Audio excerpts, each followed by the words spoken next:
Welcome, Tufts faculty and staff, students and alumni. My name is Elise Nelson-Winger and I serve as University Chaplain. Thank you for being here. Though we're scattered across campuses, cities, even countries, in between classes, clinics, labs, and meetings, amidst the busyness of a Wednesday, we pause. We put aside what we are doing, delay where we are going, to gather together now. Not shoulder to shoulder as I wish we could be, but screen to screen as we only can be. So let us take a moment to acknowledge those around us. Go to gallery view. Scroll through these pages. Beloved members of our community, I feel gratitude, for we are present to support and care for one another. We gather now because we need to lament and abide in the pain and brokenness of this moment. For 8 people, 7 of them women, 6 of them of Asian descent, were targeted and murdered last week, leaving behind loved ones, livelihoods, children, and friends. We will remember them. We gather now because members of Tufts Asian American, and Pacific Islander community are suffering. Colleagues, friends, students, professors, mentors, counselors, caregivers, activists, artists are suffering. And when even one member suffers, all together suffer with them. I listened to Reverend Mary Chung March, president of the Covenant Asian Pastors Association, share this on Monday. People have reached out and asked, "Are you okay?" No, we are not okay. The blow that has knocked over our Asian elderly women, men, and children for simply being Asian has knocked us over too. It has taken away our breath, as well as any sense of safety or normalcy. Raise your voice. We gather now to raise our voices in solidarity with the Asian American, and Pacific Islander community at Tufts, without whom we are not whole and cannot become who we are called to be. We gather now to defy the misogyny and racism that has always operated in this country, rooted in the still flourishing systems of Christian white nationalism and white supremacy. It is long past time for any of us who have so grossly benefited from these systems to repent and dismantle them once and for all. May this vigil time honor the lives lost so brutally last week, and may this time comfort and renew us, challenge and inspire us, so we keep imagining a country and a campus community that delights in wondrous diversity of every kind, walks in ways of genuine justice, proclaims that each person is beloved and no one shall be afraid. I welcome President Monaco to offer remarks. Good afternoon, everyone. Thank you for joining us today for this vigil for mourning those we have lost, recognizing those that have been directly affected, and standing in solidarity with the Asian American, and Pacific Islander community. I'd like to thank the Office of the Chief Diversity Officers, the Asian American Center, the University Chaplaincy, and the Bias Education and Resource Team, and others in our community who have brought us together for this important moment. I want to start by recognizing and honoring the victims of the recent tragedy in Atlanta.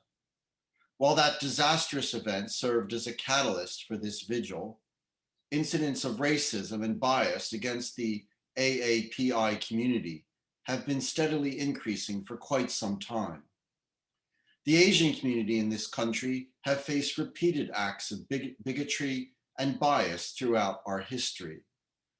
From being unjustly imprisoned in internment camps during World War II, to finding themselves closed off to education and employment opportunities in the post-World War years, and the community has long fought to be on an equal footing in American society.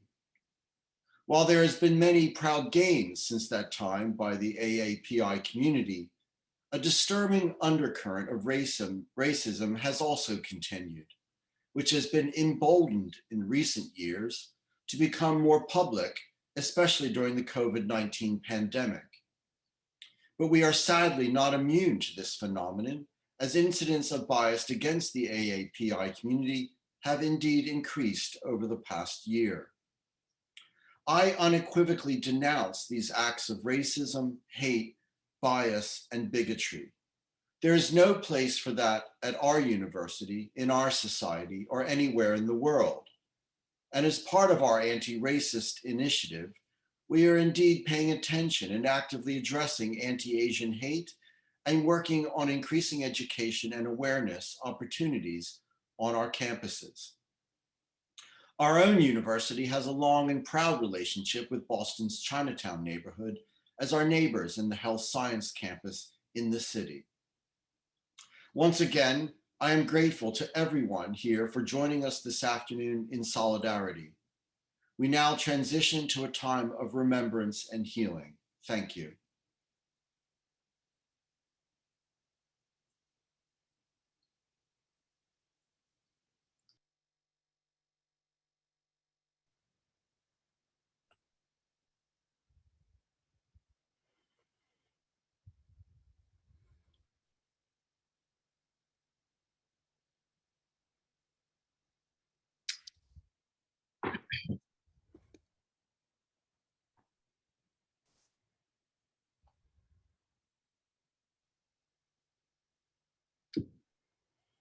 We remember 74-year-old Soon Chung Park, a day manager and cook at Gold Spa, a mother, wife, friend, and beloved relative to many in New Jersey and New York. We lift up her husband, who was by her side after she was shot.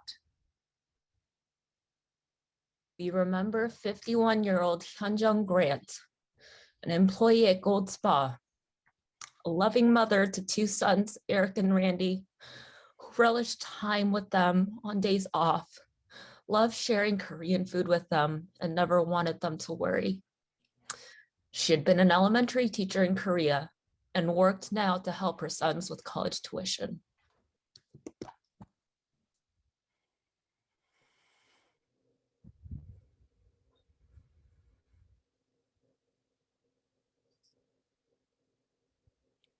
We remember 69-year-old Soon Cha Kim, an employee at Gold Spa and loving grandmother, mother and wife who had been married for more than 50 years, who loved line dancing and who, according to a family member, immigrated to the United States from Korea to provide her children a better education and life. Just a little regular American family, and worked really hard. We remember 63-year-old Young A. Yu, who worked at aromatherapy spa and moved to the US from South Korea in the 1970s with her husband, who was stationed in the army there. She was a beloved and good mother, always there for her children.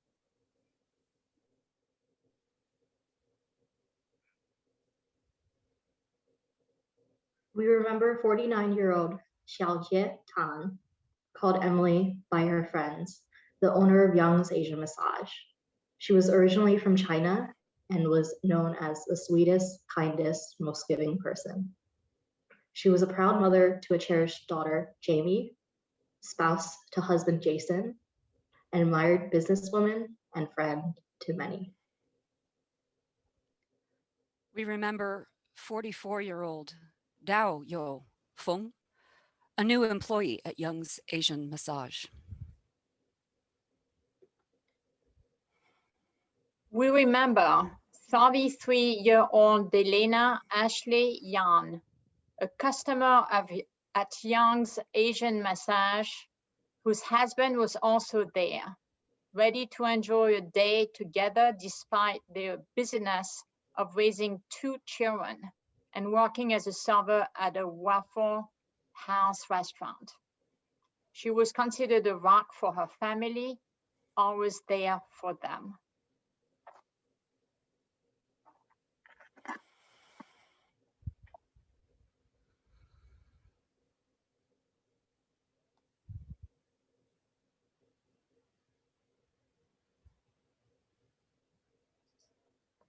We remember 54-year-old Paul Andre Michaels, a customer at Young's Asian Massage, remembered by his brother as a loving man.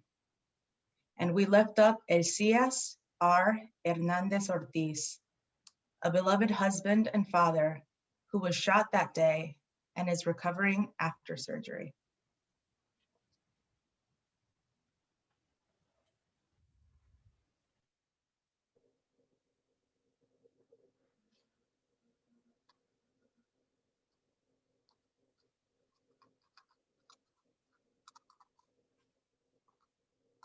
We remember today the more than 3,800 Asian Americans and Pacific Islanders who have in the past year been verbally assaulted, mocked, shunned, coughed and spat upon, pushed, shoved, beaten, and even killed.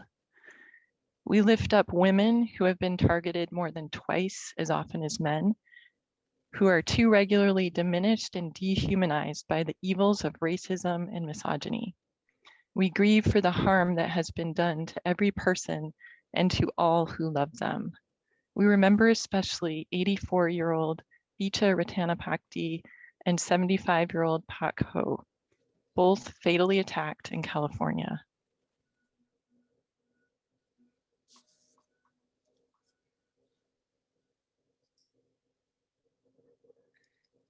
And we remember those in our Tufts community on the streets of Somerville, Medford, Boston, Grafton, and throughout the country who have been targeted by anti-Asian hatred and violence.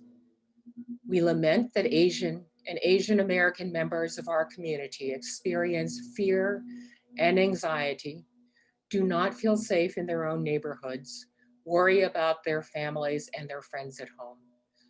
We stand in solidarity with them and pledge to name and root out the white supremacy and violence that fuels all racism and misogyny in this country.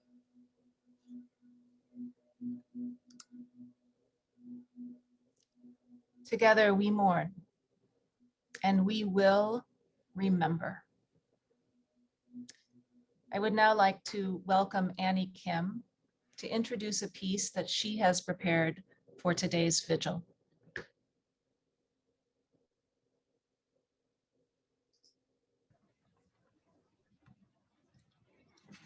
So the piece that you will see shortly is titled Peace by Jessie Montgomery. Jessie Montgomery is a contemporary African-American composer and violinist whose works are often grounded in social justice, activism, and education. She wrote Peace about a month into the COVID-19 lockdown, and it is a reflection on sadness and coming to terms with grief. The COVID-19 pandemic has been marked by a grief that stems from the loss of life and a sense of normalcy. But for people of color, this grief and loss of life are also directly tied to the systemic racism and white supremacy in the United States. This racism is evident in the healthcare inequities and disproportionate COVID-related deaths within Black, Latinx, and Indigenous communities, the police brutality towards Black people, as well as the exponential rise in anti-Asian rhetoric and violence over the past few months. Given these connections between the pandemic and increased violence against Asians, Asian Americans, Pacific Islanders, and people of color more broadly, I wanted to share Montgomery's piece to grieve and honor the 8 people, in particular the 6 Asian women who were killed in last week's shootings.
My name is Harsha Menon, and I'm the interim Buddhist chaplain at Tufts. The title of my reflection today is Refuge. In times of tremendous fear, pain, uncertainty, and grief, let us consider the Buddhist practice of refuge as a site for comfort and healing. In Buddhism, we take refuge in the Buddha, the Dharma, and the Sangha. That is, we take refuge in the Buddha, his teachings, and the Buddhist community of monastics and lay. When one goes for refuge, one attains a sense of peace, belonging, security, and protection. Now, let us consider this practice of refuge at Tufts in the current moment. What is available to us as a community? What are places of refuge as we grieve, as we mourn, as we look at our fear, and as we look for strength to continue our work to end racial injustice, to end gender and sexual discrimination, economic insecurity, and to heal our Mother Earth? First, going for refuge. I encourage all of us to be aware of the resources that we have. Our campus is full of incredibly trained, skilled, compassionate people who are here to care for us. Let us find our refuge here in the chaplaincy, the student centers, counseling, mental health, mentors, and so much more. All of these can be places where we can go for refuge. Next, be a refuge. I encourage us to notice things, to ask our friends, coworkers, our students, check in with alumni. We can help guide one another to our resources. We can also take someone on a walk or sit with them under a tree on the green and feel the sunshine. Third, create a refuge. If we don't feel that we're cared for, then we can let someone know. Let us create a refuge so that we can better speak our needs and give each other the sense of comfort and security that we so desperately need. At Tufts, we are evolving and learning from one another how to better practice care. So speaking and listening can help all of us make Tufts a better refuge. In this extraordinarily horrific time, may we find refuge in our communities, in our resources, in nature, and in each other. May the spirits of the deceased be at peace. May the families and friends in grief be healed and comforted. May the AAPI community be well, and may all beings be well and happy.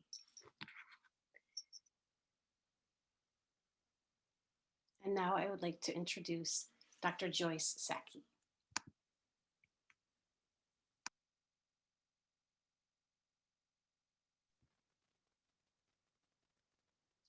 Thank you, Chaplain Harsha.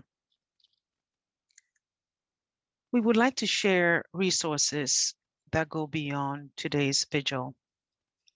So first, my remarks will be addressed to our AAPI community. As you've already heard, we have resources right here at Tufts that we would encourage you to avail yourself of. So the Asian American Center, that is a co-sponsor of this vigil, stands ready to support you.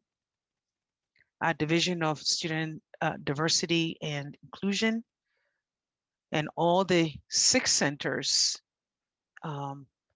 at Tufts, including, of course, the Asian American Center, stand ready to support you. The assistant and associate deans for diversity and inclusion at our various schools stand ready to support you. I'd like to also, again, highlight mental health resources that are available on all campuses and at all schools. I've been impressed by my conversations with AAPI affinity groups, student groups who, while hurting, they themselves have served as resources to their fellow students, and I want to applaud them. I also want to applaud all student-facing offices at the school level, as well as HR for staff support. And regarding HR, I want to specifically point out employee resource group, the Tufts Asian and Asian American Affinity Group, TAAAG, as a resource for faculty and staff. I want to lift up our Associate Directors for Diversity and Inclusion, Education, Adriana Black and Marion Greathouse, and of course, the CDOs, Rob Mack and myself, and then the chaplaincy with Elise obviously being part of this program and being a key sponsor. To all who are asking the question, how can I help? I'd like to offer 3 opportunities. First, show your support for the AAPI community in some visible way. And just to give you a few examples of how you can show your support, make a donation. In a moment, there will be a link shared to a GoFundMe page that is raising money to support the families of the victims in the Atlanta shootings. And this will be posted. You may also donate to your local groups. And some of these groups are listed in a resource list that we will be posting as well. This was the same resource list that was shared in our event Voices from Chinatown in December. 2, learn about the AAPI community. Make a point of learning about the history of oppression and discrimination against members of the AAPI community. You can do so in many ways. First, watch the PBS 5-part series entitled Asian Americans. This documentary describes the history of identity, contributions, and challenges experienced by the Asian American community. Read current literature. We have a posting in the resource of suggested reading that you can begin as you take your own personal journey towards learning more about members of our community. Register if you are an undergraduate, a graduate student, register for a course in Asian American history, Asian studies, or languages as a way of your personal journey towards really learning more.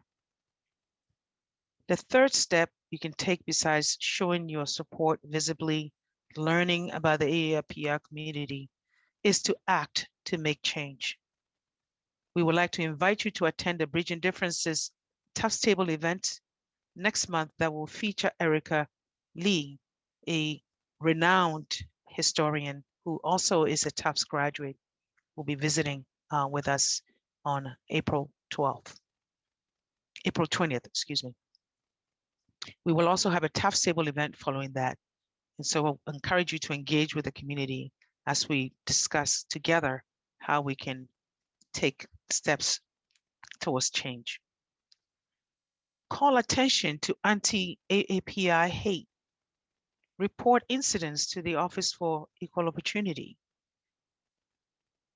By reporting, you're helping for us to not only bring justice, but also help the newly launched Bias Education and Resource team to really work in a targeted fashion to bring about education, awareness, and resources to the Tufts community. And then finally, volunteer to help with outreach programs in the community aimed at serving youth and elderly and others in the around the surrounding communities. These are also listed in our resource list. And I'd like to add that even as we speak, there are additional ways in which we are determining how to further support neighbors and neighbors in Medford, Somerville, in the Chinatown community, Boston, Grafton, and the SMFA campus. And so be on the lookout for these opportunities and volunteer as the opportunities present themselves. Lisa Perry, who is Associate Director of Government and Community Relations, has specifically suggested that you may want to send an email to communityrelations@tufts.edu if you are interested in helping organizing additional efforts. Thank you. And now I'd like to introduce Dr. Peter Banerjee, a Hindu community advisor, for closing words. Dr. Saki, as we move towards the close of this vigil, let us take a deep breath together to remind us of the life force we all have in common. Our time together in this vigil is a treasure to remember. As the prophetic writer Adrienne Marie Brown says in her book, "We will not cancel us. We are seeding the future with every action we take." The fractal nature of our sacred design teaches us that our smallest choices today will become our next norms. These words resonate with a beloved Panchatantra story I wish to share with you today. Originally shared orally, the story found its current written form in the 3rd century. The story goes like this. Long ago, there lived a flock of doves. They lived in a dense forest, and during the day, they flew all over to find food and water. Yet every night, before nightfall, they came back to their nest. One day, while searching for food, the doves saw grains of rice spread on the ground, and they all, except for one, decided to fly down to eat them. In the flock, there was a wise dove who tried to warn the others that it was a trap. No one listened. They were all too hungry. And indeed, it was a trap, and a hunter caught all the doves in a net, exclaiming, "So many doves to eat and sell at market. Let me get my cages." Hearing this and seeing her fellow doves trying to free themselves from the net, each pulling in different ways in their own directions, the wise dove instructed, "Stop pulling the net in your own direction. Instead, try to fly up together and carry the net with you." This time, the doves did as they were advised, and this act of unity took the entire flock along with the net to freedom. While many of you might recognize this story in a more recent movie called Finding Nemo, this trust in community was expressed over 18 centuries ago in this story, Panchatantra story, and speaks to the opportunity and strength we have in unity. To help us further envision this opportunity that we have in this moment, I will end with the words of the beloved Ananda Maima, who encouraged us all to be in service to each other. As you love your own body, so regard everyone as equal to your own body. Everyone's service is revealed as one's own service. Call it a bird, an insect, an animal, or man. Call it any name you please. One serves one's own self in every one of them. Thank you. This vigil will end following our closing song. We invite you to remain and listen as long as you would like.